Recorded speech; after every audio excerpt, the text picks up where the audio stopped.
Super hot quick fire tip. Your acting career isn't built by what you book, it's built by what you repeat. That co star you landed in June, that came because you've been showing up to your scene study class every Wednesday for the last 6 months.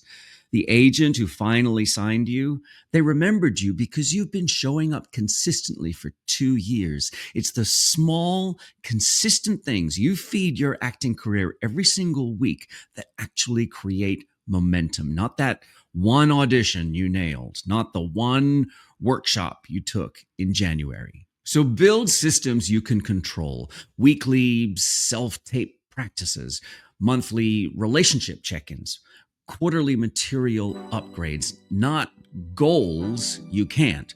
Book a series regular by spring. Consistency compounds. Desperation doesn't.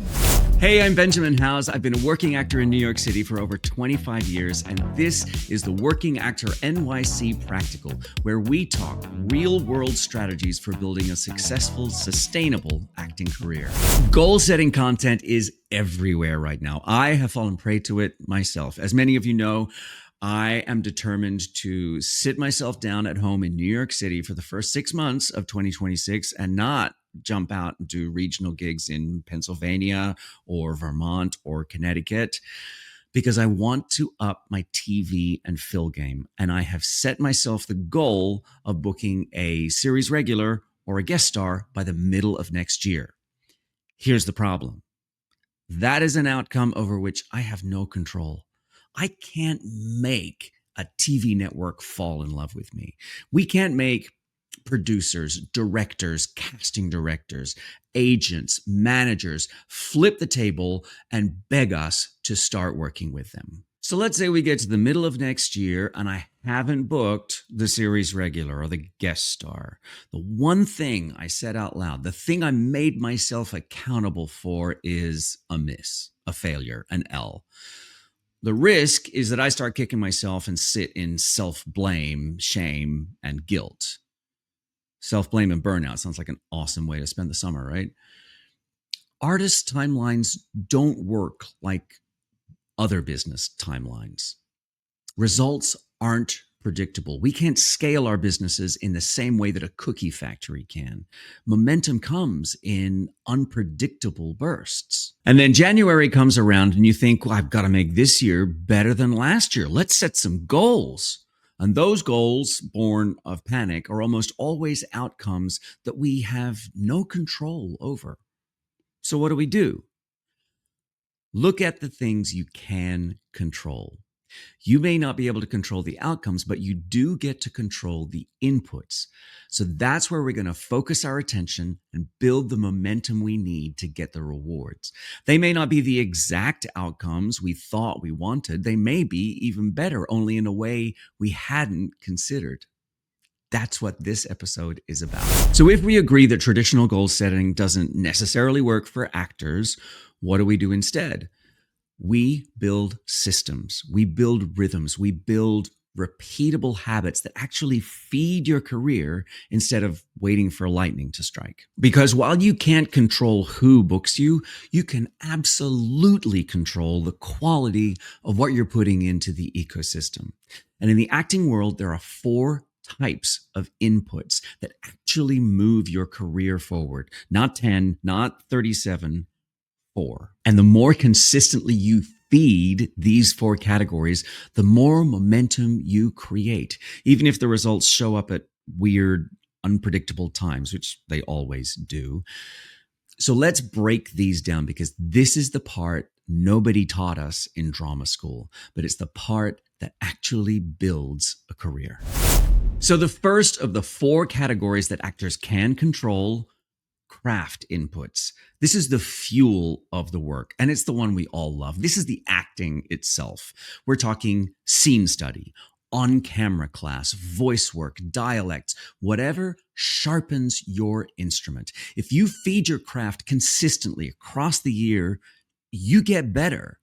And it shows up in the room and makes everyone take notice. It may not book you this specific job today, but it helps you book the room so you get called in for the next job. I take sketch writing and improv classes, not because I'm trying to be on SNL, not a chance, but because it makes me a better actor. It opens up my range. It gives me access to parts of my craft that I didn't have before.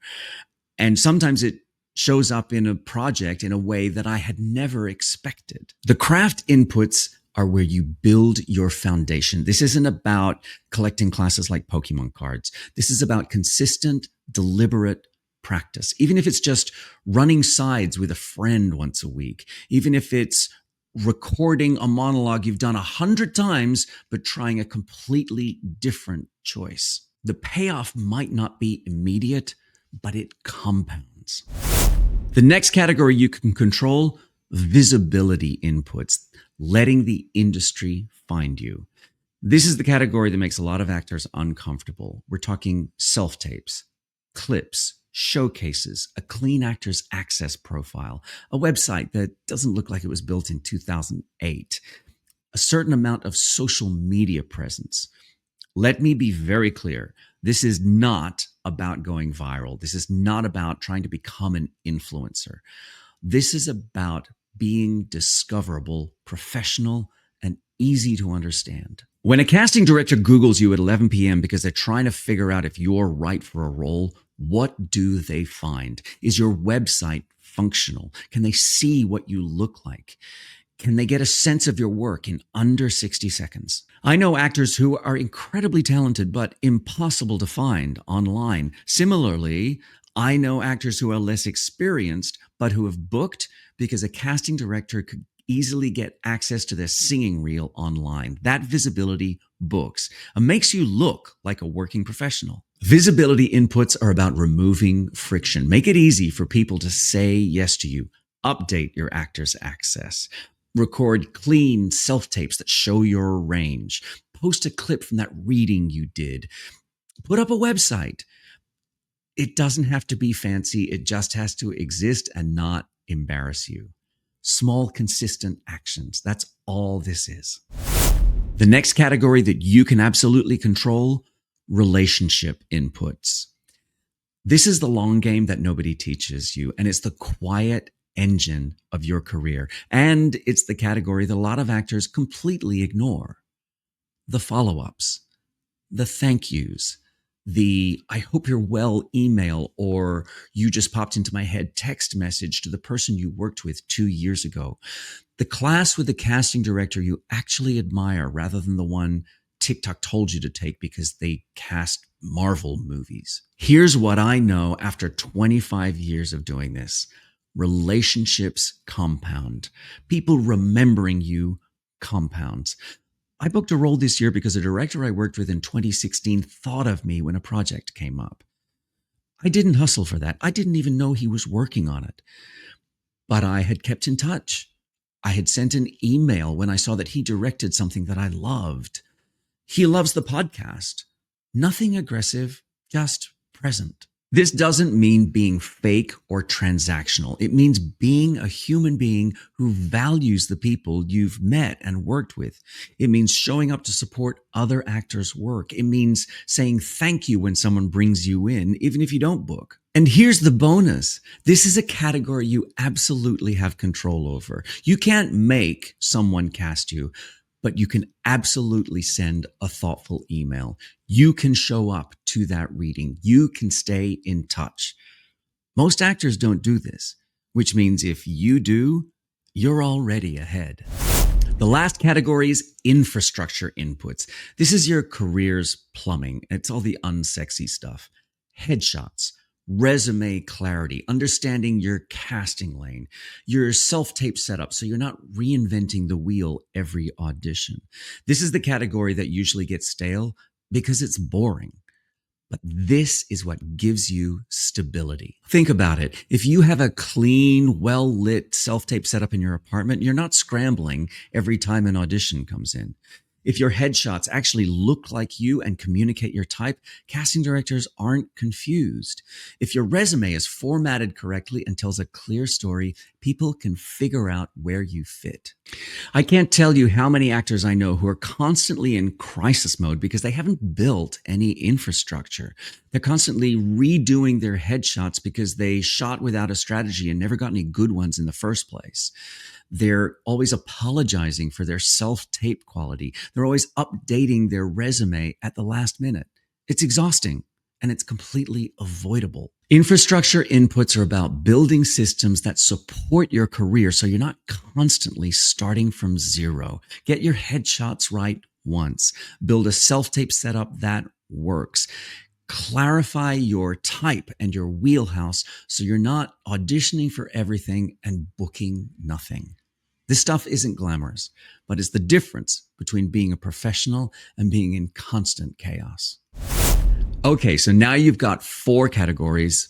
Now what? How do you build a year around them without burning out or falling into the same January resolution trap? Here's a system you can use and one that I recommend to some of my coaching clients. Every quarter, so January, April, July, October, you sit down and you ask yourself a different set of questions. Not what did I book, but what did I build? Where did momentum happen? What relationships warmed up? Where did I show my work? What changed about my materials? This is how you can track your progress without tying it to outcomes.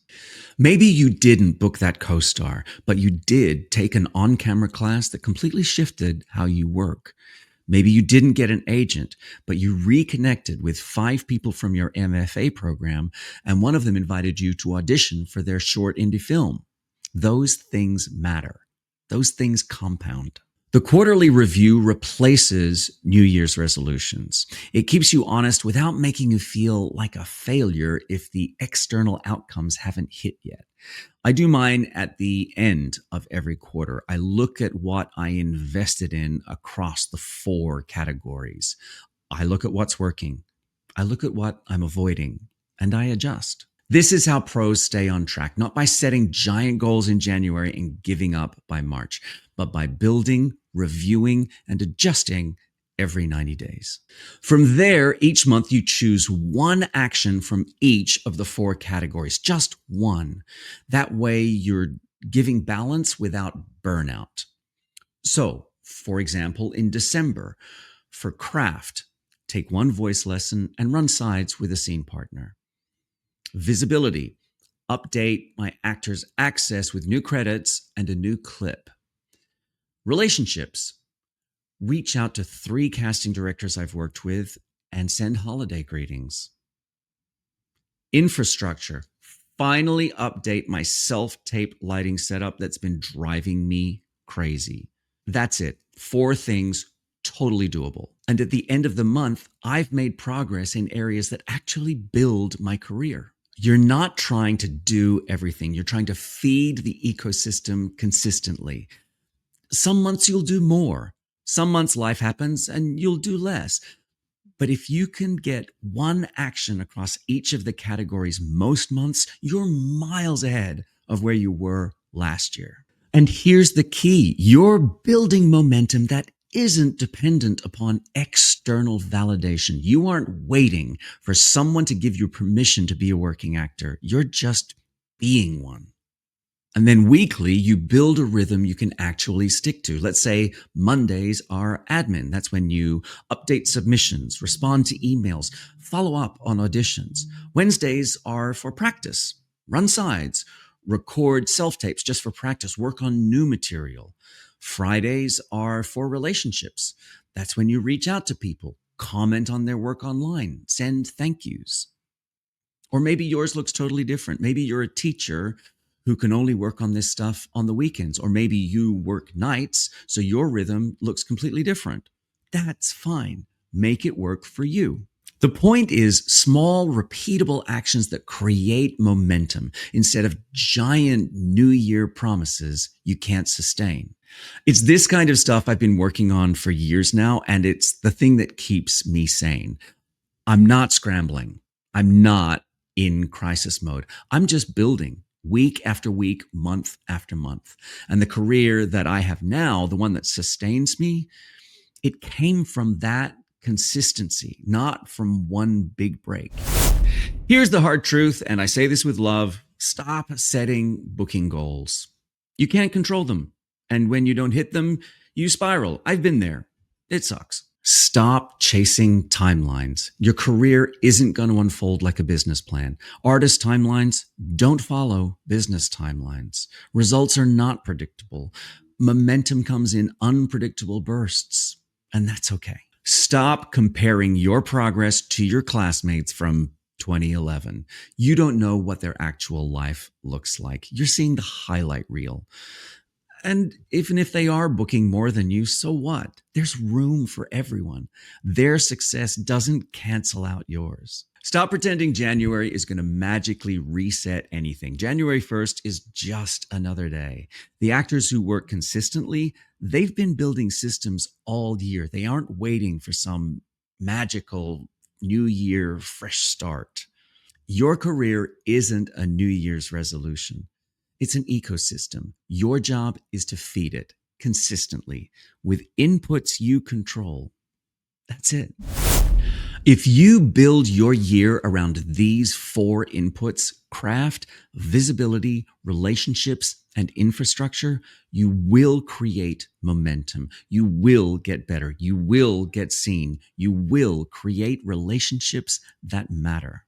And the outcomes you're hoping for, the co-stars, the representation, the role that will change your career, they tend to show up once you've built something sustainable underneath. I can't promise that you'll book that series regular by June. I can't promise that you'll get the agent by spring, but I can promise you this.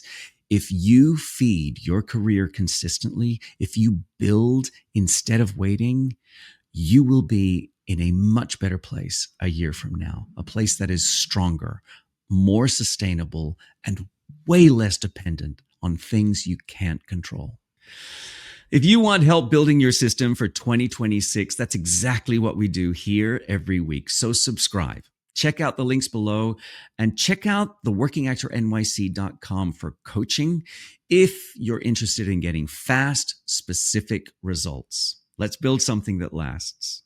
You'll find new deep dives like this one every Monday on The Working Actor NYC, whether that's our podcast with me and my hilarious co-host, Patrick Richwood, or practicals just like this one. I also do daily shorts with quick tips and behind-the-scenes footage. So if you want industry intel from someone who's been doing it for 25 years, but who's still in the game with you, hit subscribe so you don't miss out. You got this. Keep going.